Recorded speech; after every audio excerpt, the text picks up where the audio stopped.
हरे कृष्णा। राधे राधे। गुरुदेव भगवान की जय। एक अद्भुत प्रेमिन ऊषा बहन जी, भाग 13, गतांग से आगे। वैराग्य की मूर्तिमान स्वरूप ऊषा बहन जी। नियम बना लिया ऊषा जी ने, और आज ही कह दिया अपनी सखी सुशीला जी को कि मैं यहाँ से जा रही हूँ। पर कहाँ? ऊषा जी ने कहा, यमुना पुलिन पर क्यों? ऊषा जी ने बड़े प्रेम से कहा, सखी मैंने सोचा है कि अब एक स्थान पर 5 दिन से ज़्यादा नहीं रहूंगी, पर यह संभव नहीं है। क्यों नहीं है? मैं सन्यासन हूँ, और सन्यासी को एक स्थान पर ज़्यादा रहना नहीं चाहिए। क्या इस नियम में रह पाओगी? सुशीला जी ने पूछा। हाँ, जब तक मेरे सेवियर ठाकुर जी अम्बाला से नहीं आ जाते तब तक तो रह ही सकती हूँ।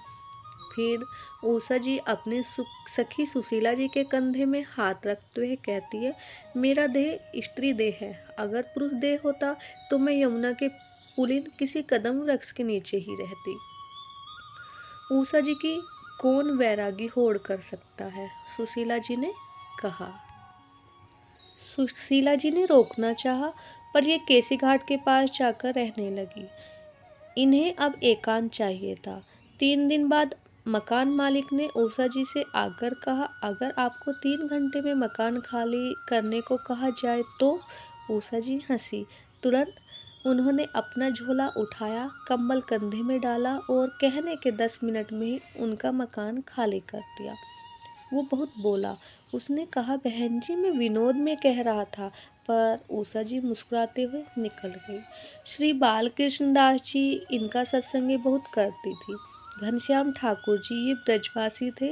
पूर्व में रासलीला में ठाकुर जी बनते थे। एक दिन ऊषा जी को इन्होंने ऐसी भावमय स्थिति में देखा तो इनके पैर छू लिए।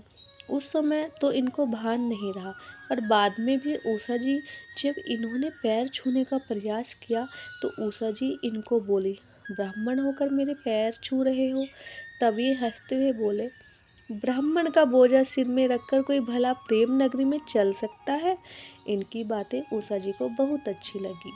एक दिन ऊषा जी ने किसी साधक की बात पर जोर देते हुए कहा, क्यों, तुम क्या समझ रहे थे? श्री वृंदावन जड़ है? अरे ये चिन्मय है। इससे जो कहो ये सुनता है, जो कहो ये मानता है। ये कहते हुए आवेश में आ गई थी ऊषा जी। चैतन्य है श्री वृंदावन, कहते हुए उनकी आंखें चढ़ गई।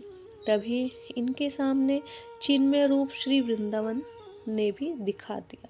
दिव्य स्थली है, यमुना का तट है, बालू का चमक रही है, कुंजों की शोभा बड़ी निराली है, प्रकृति अपने पूरे यौवन में है। एकांत कुंज है।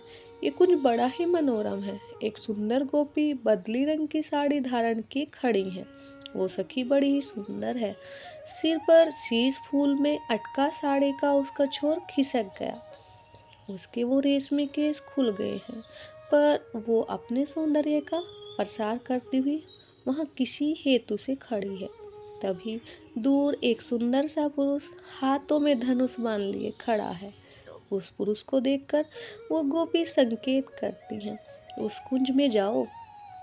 वो पुरुष उधर ही चल देता है। कहीं से किसी की आवाज आती है, ये गोपी वृंदा सखी हैं और ये पुरुष कामदेव हैं। वृंदा सखी उषा मन में सोचती हैं। तभी कोई इन्हें उत्तर भी दे देता है, हाँ, श्री वृंदावन की आदि देव। ओ, उषा जी चौंक जाती हैं। तभी दृश्य बदल जाता है। एक सुरम्य कुंज है। ये कुंज अन्य कुंजों से अलग है। इसकी सुंदरता भी विशेष है। इसके कुंज के प्रवेश में एक छोटा सा सरोवर है। उसमें कमल खिले हैं। उस सरोवर की परिक्रमा करते हुए ही कुंज में प्रवेश करते हैं। कुंज का प्रवेश द्वार भी लताओं का बना है। भीतर लताओं का ही सिंहासन है। वो सिंहासन नाना पुष्पों से सुसज्जित है। उसमें विराजमान है कंदर्प दर्प दलन श्याम सुंदर। उसी कुंज में कामदेव प्रवेश करते हैं, पर प्रवेश द्वार पर ही अपने धनुष बाण को भी रख देता है और साष्टांग प्रणाम करते हुए वो जो जा रहा है। श्याम सुंदर नेत्रों को मूंदे बैठे हैं। चरण हिल रहे हैं। वो किसी का ध्यान ही कर रहे हैं, पर किसका? कामदेव श्याम सुंदर के चरणों का स्पर्श करता है, फिर उनके चरण रज में लौटने लग जाता है।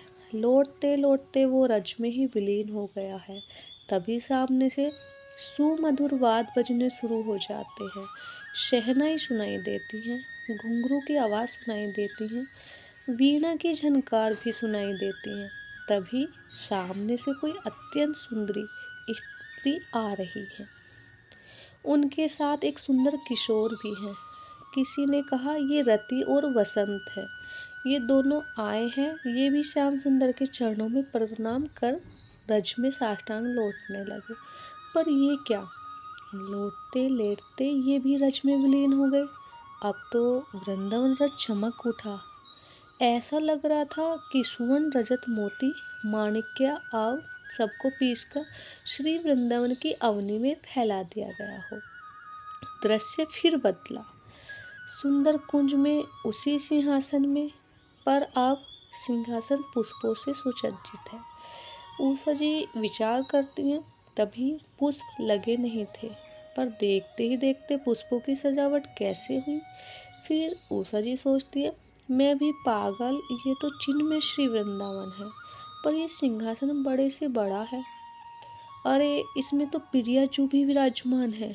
प्रिया जी के चिबुक को पकड़कर कुछ मनोहार कर रहे हैं श्याम सुंदर।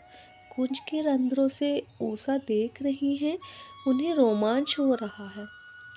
उनसे अब खड़ा नहीं हुआ जा रहा।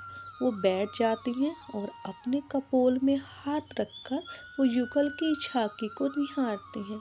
बस निहारती जाती हैं। वो देखती हैं कि श्याम सुंदर प्रियाजू के निकट चले गए हैं और निकट।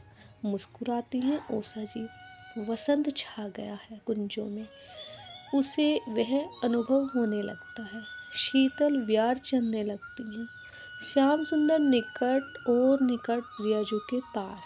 तभी ऊपर से पुष्पों का सुंदरतम चादर गिर जाता है। उषा जी आनंद में उछल पड़ती है, पर जब वो चादर हटता है, ओ नहीं कछु कहन सुनन की बात। उषा जी उस रूप को देखकर मूर्छित हो जाती हैं। ये वसंत का आगाज था। उषा जी के सामने बैठा वो साधक कुंजों में ही भटक गया है। वो भाव जगत में खो गया है। उषा जी की ये भाव स्थिति 2 दिनों तक ऐसी ही रही। शेष कल गतांक भाग 14 में। राधे राधे। गुरुदेव भगवान की जय।